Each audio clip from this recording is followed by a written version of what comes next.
هل لك سر عند الله بينك أنت وبين الله؟ هل لك صدقات تخفى لا يعلمها إلا الله؟ هل لك سر عند الله بينك أنت وبين الله؟ هل لك صدقات تخفى لا يعلمها إلا الله؟ قصص لا تكشف إلا بكتابك حين ترى الله. ما أحراك بهذا أن يكبر قدرك عند الله. قصص لا تكشف إلا بكتابك حين inoo taagan dhulka quruxiisa marka aragtana de waxa soo xasuusanaysa aayada quraanka wa fil ardi qid'un xamaan ay soo jeed aw iska dhaqan marka khalaas inoo soo baxay waxa soo xasuusanaysa aayada quraanka وفي الأرض قطع متجاورات وجنات من أعناب وزرع ونخيل صنوان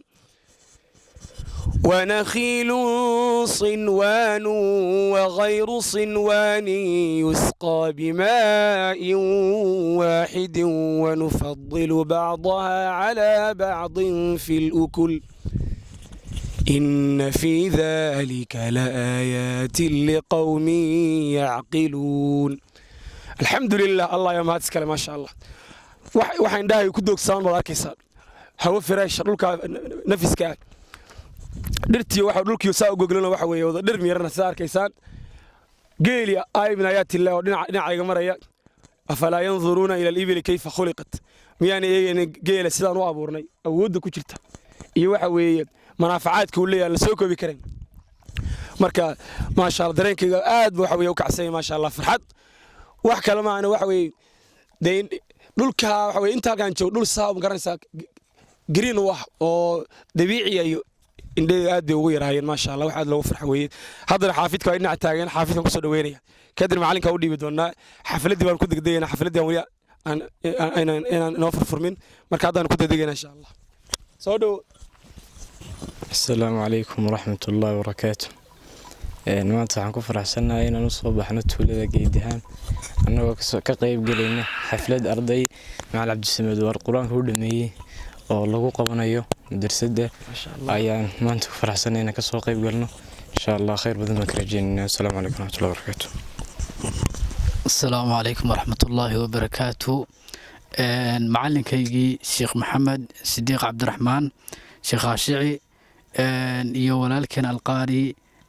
maxamed dhammaantiinba maxamed cabdiraxmaan saciid xaafidka dhammaantiin aad iyo aad baan idiin soo dhaweynayaa ku soo dhawaada qaryadii Geedihaan safarka aad soo gasheen iyo socodka aad soo socoteenna ilaahay miisaanka xasanaadka ha idiin saaro insha Allah tacaala ku soo dhawaada ayaan mar labaad iyo mar saddexaadba idin leeyahay Geedihaan. wassalaamu calaykum waraxmatullaahi wabarakaatu.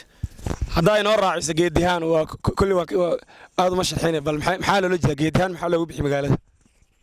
wallahi kulli imika taariikhdeeda oo weyn ma hayo odayaasheenu la noqon doona laakiin macrifadeeda iyo garashadeeda horta wuxuun baa la oran jiray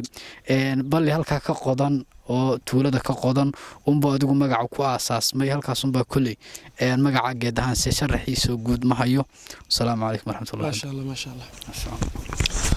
haddana soo yara babowsida odayaashii kadan maqlayo waxay yiraahdeen meesha waa meel dhir miiranay geed sida ka magaca laba yar soo tagay geed waa geedka caadiga waa ka dhulka wada keenta ah dihaanna waxa weeye waa cufnaanta oo geedaha ay ku fara badan yihiin saasa shaqo ku maqlay qisada balligana waan maqlay oday degayo marka hore dhaan ka qotay oo saa ku degay marka alxamdulillah ilaahay ma hadii way haddana xafladan ku dadegaynaa marka ma sha Allah lama soo koobi karo waan nicmooyinka Alle uu na siiyay dhalinyarta imika dhulka gaalada qabanaysa dhulkaas Alle na siiyay hawada firaashka dhulkaas saa guglan wax amir u baahan yahay marka ilaahay na garsiyo wa sallallahu wa sallam wa baraka ala nabiyina Muhammad wa ala alihi wa sallam.